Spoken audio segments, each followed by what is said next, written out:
Damon Apply Conti had a short but pretty memorable stint in the Overwatch League. His pro career started off in the Florida Mayhem in 2019, but only lasted a few months. Since then though, he had a video that blew up with Jane, who was predominantly an educational creator. The video was Apply going against 6 bronzes with a ton of buff stats, which pulled over 2 million views. From there on, he got into the LA Valiant, which would become his last pro play appearance, and the last time we've seen him play on a team at all was earlier this year for a team called Overwatch. As many of you know, Apply has now transitioned into a pretty successful streamer and content creator. Combining Apply's personality, humor, and talent for the game, he easily pulls a few hundred viewers per stream, with great viewership on YouTube.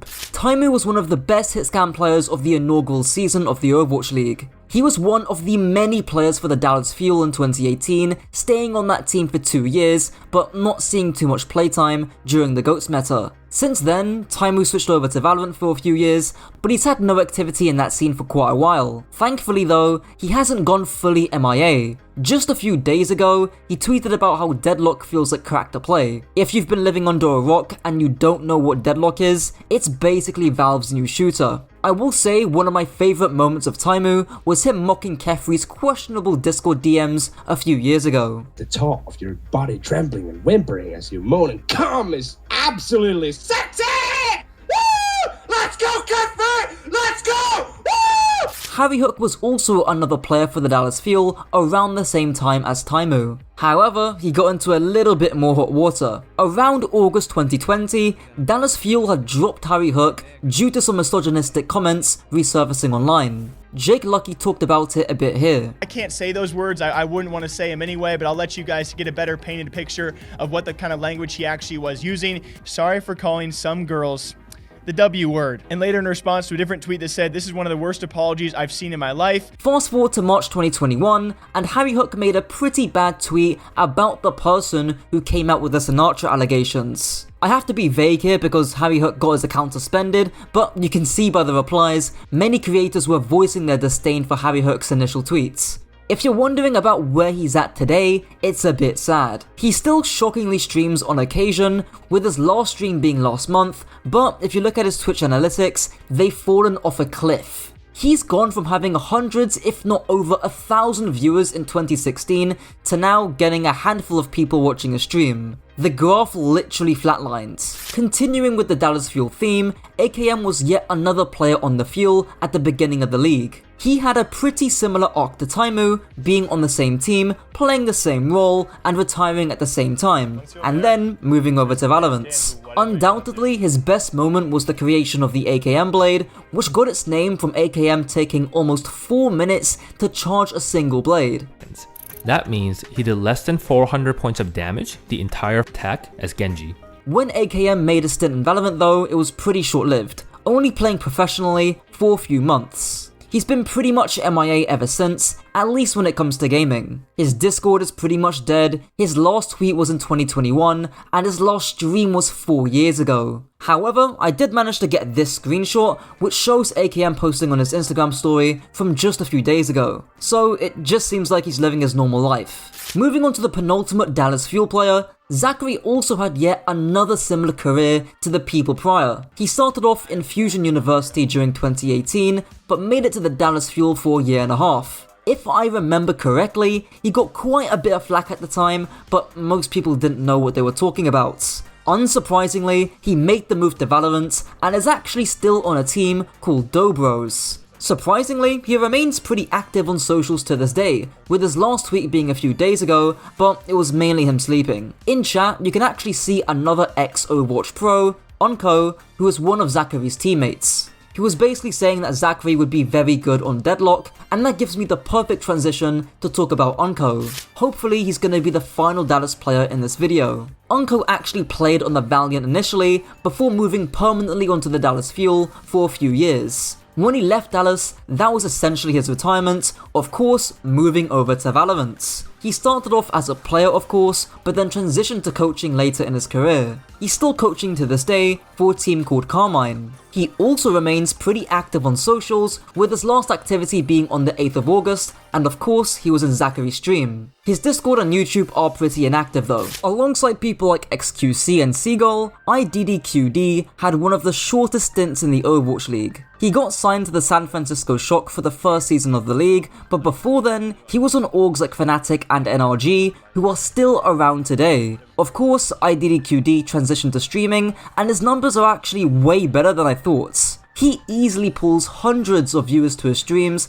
and he streams a good amount too, at just under 40 hours a week. His last tweet was in April of this year, also got pretty good engagement. His YouTube is pretty inactive though, but I'm actually still shocked that even after these years, he still managed to maintain and even arguably grow his relevancy. Malthel was one of the least notable names towards the end of the Overwatch League, until some controversy came out after. Unlike a lot of players on here, Malthel first got into the Overwatch League at its very end, playing for the Vegas Eternal, who were pretty bad. But that's not what I want to focus on here. Pretty much a year ago, he tweeted out how he's working a new job and he's interested in finding individuals interested in making good money. Someone actually DM'd Malthel and got invited, in their words, to a Taimou brand Hustlers University focused on exploiting OnlyFans models. According to one of the admins or owners, the Discord was called The Palace, and if you actually read his whole message, it comes across like waffle. I think the job that people do here is to essentially become the managers of OF models,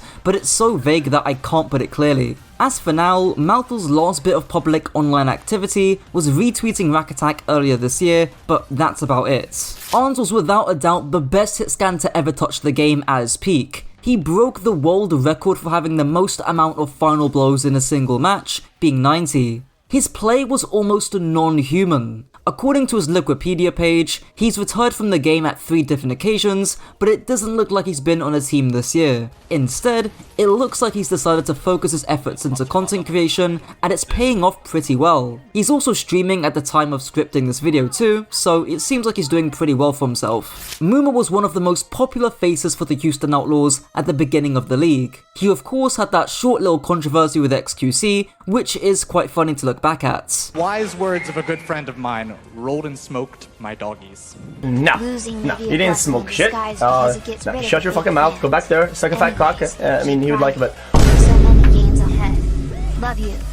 Unfortunately, he was let go at the end of the 2020 season, and since then, he has been pretty active. He seems to be playing for a team called Shroom Squad, as well as delving into some coaching too. He even has a swanky coaching website that looks pretty slick, although I think matching the colour scheme of Outlaws would have been a nice touch. Keeping with the Houston theme, Jake was, and still is, very active in the Overwatch scene. He's done everything from playing, to coaching, to casting, and was of course, best known for the J-Log Drunkrat back in his time. He even has an Overwatch course which, by my calculations, has made at least 5 digits. If you actually want me to buy and review the course, let me know down below because that would be a fun video to make. Anyways, I'm still putting Jake in this video because he did technically retire as a player, and as a side note, I think he's a great Overwatch caster. Finishing off the Houston run, another very notable Houston player was Rawkus. Hopefully most of you know that he did actually go to Valorant come 2020, and he's actually doing pretty well for himself. He initially started off as a player for FaZe Clan back in 2021,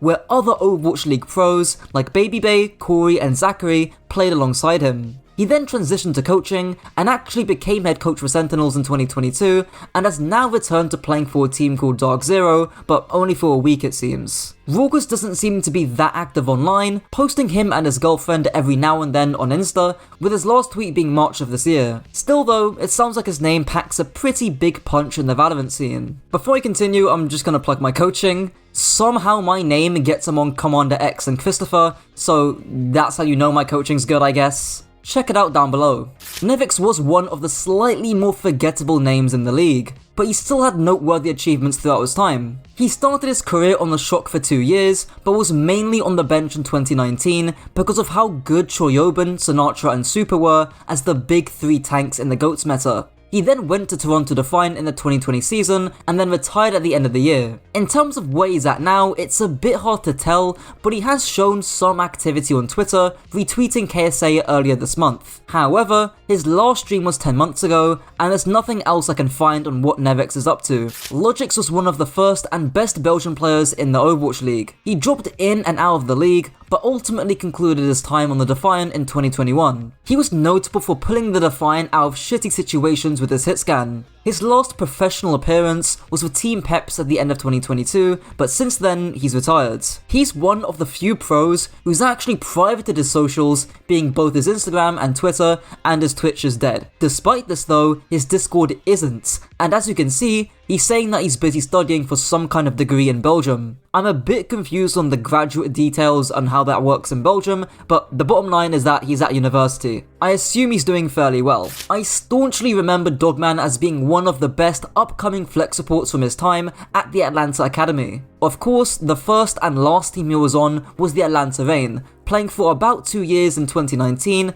and 2020. Since then, he's retired to become broadcast talent as a caster ever since. He still remains pretty active on Twitter, Twitch, and the community in general, although he doesn't get much interaction on his socials. His last stream was 6 days ago as of the writing of this script, but he doesn't stream much. Saebyeolbe was one of the biggest Tracer pioneers at the beginning of the Overwatch League. Of course, he was one of the most notable names on the NOIXL alongside Jay Jonak. He then joined the Seoul Dynasty for a year in the 2021 season, but from what I can remember, he didn't really play that much. Nowadays, you can actually see from his Twitter that he's doing military service and he looks absolutely jacked. His last bit of social media activity was on Instagram, with him posing with his military friends on the 2nd of August this year. I'm actually shocked that there's this much recent social media activity, considering he's in the fucking military, but yeah, that's how it is. I'm sure after he's done, he'll return to something like streaming or whatever. Pine honestly doesn't need an introduction. You probably already know him from insanely viral montages at the time, where he just clicks heads on Cassidy or Widowmaker during 2018. This type of play was leagues ahead of everybody else back then, and even now there are such few players who can consistently do that on the big stage. Unfortunately, he's had a bit of a tapering off. He retired from New York due to burnout and expectations, but then in 2021, he returned to join the Dallas Fuel. Unfortunately, he didn't get any playtime, I believe, and retired at the end of the 2021 season. Since then, he's actually had a pretty successful transition over to Valorant, and not as a player surprisingly, but as a coach. He's not gone completely off the radar in terms of his socials. His last tweet was made earlier of this month, but it's been a pretty decent while since he streamed. Kruise was a British staple back in the early days of Overwatch. He played for Team UK for 4 years in a row and had a decent tenure in the league. He spent most of his time at the Palace Eternal, but then he also transitioned to coaching in 2021 for Fusion University. Since then, he's retired and gone pretty much MIA. His last activity was on Twitter in 2023, retweeting something to do with League of Legends, but I can't find anything else. His Facebook doesn't show any recent posts, employment, or education. His last stream was over 2 years ago, and his YouTube isn't any better. His LinkedIn also doesn't exist to my knowledge. So you might be confused as to why Stylosa is in this video. After all, he's never made it pro, right? Well, that's where you're technically wrong. You see, in the 2016 World Cup, the one and only Stylosa played for Team UK, so I'm counting it in this video, partially because it's funny as well. He actually made a 2-hour video compiling all of the British games that you can still watch to this day. Obviously, Stylosa has retired, and if you're wondering what he's up to today, he's actually making variety content on his YouTube, primarily on Helldivers. It's a bit surprising, but he hasn't completely left Overwatch. I assume this is just mainly a monetary move. Geguri is most known for being the first female Overwatch League player to rise to the top. Unfortunately, she wasn't really used that much throughout her tenure, despite staying on the Dragons for about 3 years. However, that doesn't mean she's gone MIA. Instead, she's focused all her efforts into consistent content creation and streaming on YouTube, pulling respectable numbers even to this day. All in all, it's not something that I was expecting at all. I thought she would just drop off the face of the planet after she left the Dragons. Diem was the second after Carpe, both being friends who used the Latin aphorism Carpe Diem as their in-game names. Diem was most well known for his hit scan prowess during the 2020 season, and he's only stayed on one team throughout his entire time, being the Shanghai Dragons. He actually retired midway through 2021, then came back in Shanghai in 2023, only to not get played and leave a month later. Unfortunately, there isn't much on his whereabouts. His Weibo is pretty much inactive. He seemed to have streamed last year, and his last activity on Twitter was from 2022, so he's pretty much gone MIA.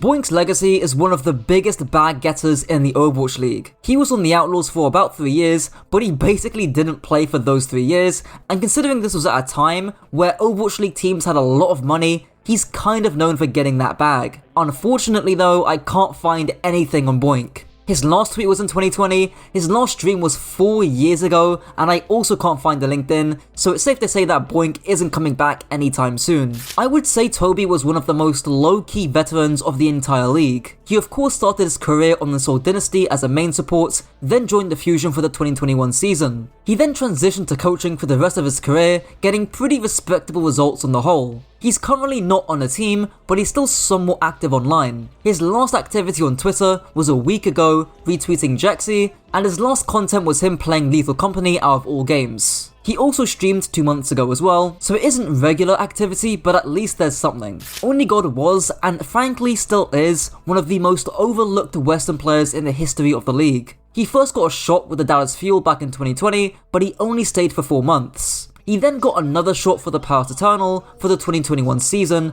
but that was also short-lived. Most of his career he spent in Overwatch contenders, and his last appearance was for Norway in last year's World Cup. He tweeted how the World Cup meant a lot to him, but now that he doesn't know what to do. The last activity I could find from him was him streaming 6 months ago, but barring that, he seems to be MIA. To finish off this part 2, I have to go over Provides. Provide actually never played in the league, but that was because of his contract that got terminated before the season actually began. The most recent one to mention is of course that London Spitfire situation, and I recommend watching this video here for more details on the story. But in short, Provide was knowingly messaging a 16-year-old when he was 20. Obviously, he was swiftly terminated from the Spitfire, and of course, I made an RDC meme at the time, which did pretty well. This is the clearest video I've ever seen. This is the most HD shit ever. This is 4K! How did they get you in 4K?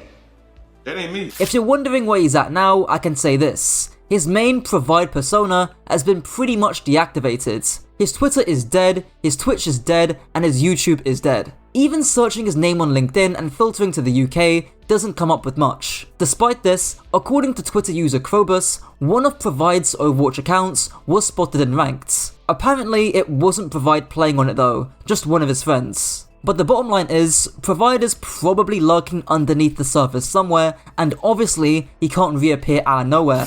Before I end this video off, if you haven't watched part 1, do so already. I know I said I was gonna do 50 heroes for part 2, but because I need to get content out on the new season, I decided to make this video a little shorter. However, part 3 is likely gonna be on the way, and should hopefully include more players. Tell me in the comments who you want to see for part 3, and until next time.